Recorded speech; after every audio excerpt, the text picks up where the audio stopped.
These are the name stealers, okay? Because the Khazarians were this group. Now in China, they described it as if you go far enough west, you will run into these people that will invite you into their village as a traveler. They will feed you. You will have a nice drink. You have a great night. They put you in the best bed in the inn, and then they kill you, okay? Then they kill you. They take all of your possessions and they steal your name.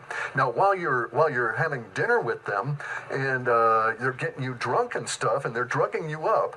They were known to really use drugs and be black magic kind of people, right? A lot of black magic is associated with the ability to know how certain drugs will affect the mind, et cetera, and you can introduce them into food. So mostly a lot of magic per se is dealing with drug states for the mind.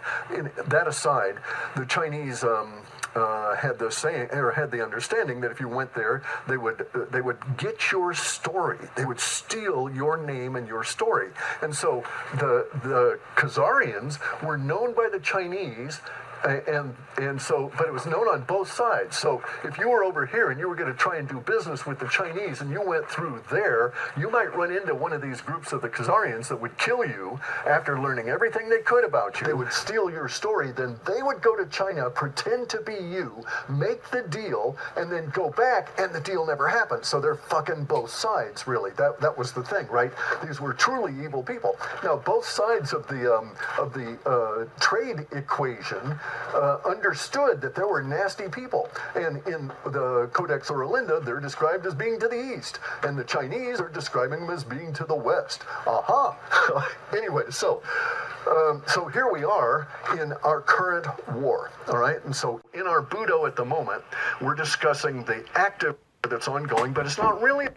They're trying to make it a in the United States, Britain, France, all these places that are controlled by the Khazarian mafia, right?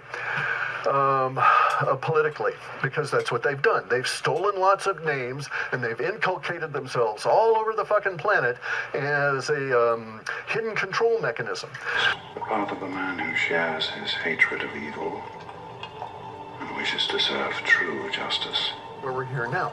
And so we're at now, and we see Putin invading and starting a great World III and everything by invading Ukraine. And that's a bunch of bullshit. It's a bunch of horseshit. Okay? I actually think now that I was inaccurate about Xi, and Xi will be participating in this as well. And I think that they're going to invade Taiwan. But what's going on is the eradication of the biolabs that are controlled by the Khazarian mafia. And by that, we also include Fauci, Biden, all of the fuckers in the United States who are also controlled by the Khazarian mafia. And we note that they all have huge bank accounts here. And look at how Zelensky, the head of Ukraine as a nation, has got this big, huge $34 million villa over here in Florida. So what's he doing? Planning on bugging out? Crime cannot be tolerated. Criminals thrive on the indulgence of society's understanding. And as I had forecast months back, the language is bursting out. Now, our language is going to be tainted by the other side because they're trying to gin it up as a nation state. Oh, evil Russians. And that's not it. Now we've got a case here that is really bizarre for the mainstream media, for the powers that be. Because you've got a lot of people in the United States saying, yay, Putin, yay, Putin. And he's supposed to be the enemy according to our powers that be. And so this would be the equivalent of a bunch of people here in the United States after the bombing and everything had actually started saying, yay Hitler, right? In the 1940s. You just wouldn't see that happening. Here we're not coalescing the way that the powers that be want around this idea that Putin is the bad guy, that there's this World War III and so on, because so many of us know what the fuck is going on, and we're awake to the history and the problems that have been caused by these other fuckers here in Khazaria. They've just got to go, okay? You've traveled the world to understand the criminal mind and conquer your fears. But a criminal is not complicated. Max, what do you want for dinner?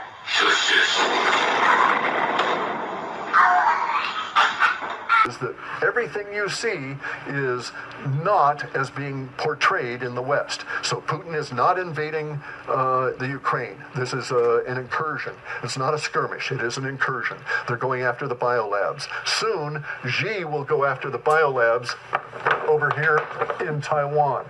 and here's Taipei, little tiny place over here. And so they will attack, and they will take the biolabs out in Taipei because that's where they located them.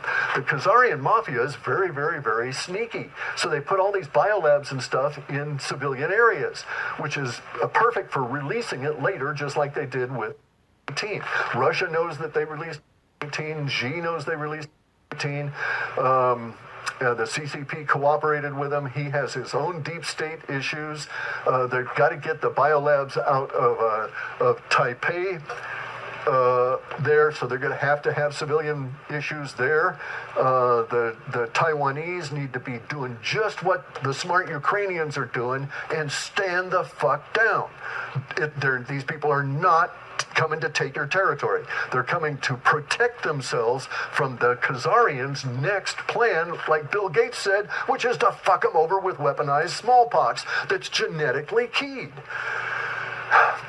I'll go into why I don't think that that's feasible and why their COVID-19 thing was more of a scam than a real disease. The spike protein is a terrible weapon if it's aerosolized and you get it, you're fucked. And I know people that are battling that part of it now, but it's the disease part, the transmission from human to human. If they're not injecting it in you know, it doesn't transmit. The dies easily against vitamin D, et cetera, as we proved. Anyway, I won't go into all of that now. But these guys truly think that they can have a weaponized smallpox that's genetically keyed that will be more effective in penetrating your stuff here, your cells, and killing you than natural smallpox, and they've been trying to engineer it. So there's all these biolabs around the planet. And so they're being taken out as part of this global overthrow of the Khazarian mafia, what we call the globalists. Okay, this group that has infiltrated the Jews, the Jewish population, and has always used them as a cover, as a sacrificial cover. They are the Judas goat in the sense that they are the Khazarian mafia, right? They surround themselves with sheep such that the sheep get killed and they get to escape. Man is a murderer. By whom? Corrupt bureaucrats? Criminals mock society's laws. You know this better than most. Putin's going to take out the 11 or 13, I think. There's 13 biolabs in here that have been paid for by our big pharma, by DOD, and all of this. This is great because this is going to just rape them of vast quantities of money as these things are destroyed. Then Putin's going to go away. He's going to leave the Ukraine. They're going to have a nice talk with Ukraine. They're going to talk about Zelensky and what needs to be done with him and all of his ilk, and they're just going to go away. This will take a long time. We're going to have a similar situation that will occur in Taiwan, okay, with Xi. Now, this is going to be just the knife in the guts there for the globalists, for the Khazarian mafia, especially here in the West. Because what the fuck are they going to do? They're saying that they're standing with the Ukrainians against the evil Russians. Are they going to stand with the Taiwanese against the evil Chinese? Especially when Biden is owned, when he has a big goddamn stick up his butt. Now also, look how Xi doesn't have any fucking thing to do with Biden. So there's alignments going on here. In order to see the effectively, in order to see this info war, now the developing kinetic, which is not ever going to be nuclear, it's not ever going to be World War III. It is World War III or IV, whatever number you want to put on it. It is a global. But it is against the global infiltration of all the governments by the Khazarians. And guess who else is a Khazarian? Klaus Schwab, the Rothschilds, the Bauer family, who are claimed Jewish. I don't think of them as Jewish at all. I think of them as satanic. And so, as Khazarians. So we have to get our language accurate here, right? Khazarians are down in Australia, they're in New Zealand, they're in Britain, they're every fucking place. Well, they're mostly not in Africa. There's not a lot of them in Africa. There's reasons for that, and we can go into it later on. So the Khazarians are really a goofy bunch, and they're evil, probably the most evil thing on the planet. Very profane. So I have no issues in saying they're real fuckers and speaking of them in very profane terms because they are instruments of profanity on this planet at the deepest possible level. And it's their time. So this is a glorious time to be alive. This is Armageddon, all right, in the Christian sense. Not Amigadio, or however it's pronounced, as a place name in the greater area of Judea, okay, not as that ancient battle in which these people held this against a tremendous siege of both Romans and Israelites. We're not speaking of it that way. We're speaking of Armageddon in the sense of the great revealing. This is the opening up of all of the secrets. This is the apocalypse. It is our revelation. We're living in the times of revelation, and we're going to see all of this shit revealed. This is secrets revealed on a massive level. There's the courage to do what is necessary. We've got to be real careful. Shit can go wonky really bad. If, for instance, the Khazarians were actually in charge here in the United States, they could push a button and nuke Russia, and all this would be good for them because then the Great Reset would happen, and so all of that, and they would have the cover of this world. Because they're demonizing Russia as the great evil.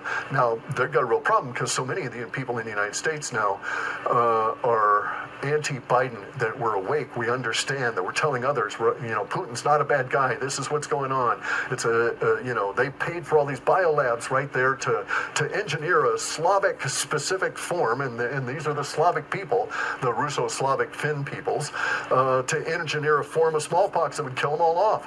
And so they're just protecting themselves, just as the Chinese are protecting themselves against the biolabs in Taiwan.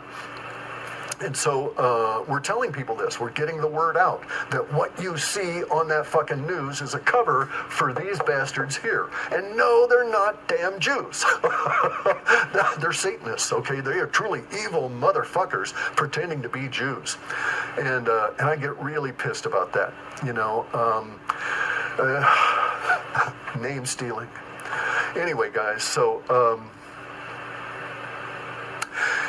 this is where we're at with Martin Armstrong says we're going to go into World War III. I think we are in the, whatever number you want to put on it. It is global. It'll go on for a long time, but it won't be like any you've ever seen because it's not going to be nation state versus nation state.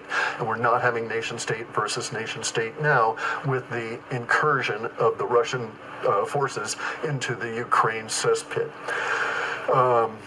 This is going to go on for 18 years. It'll peak over the course of 23, 24, and 25.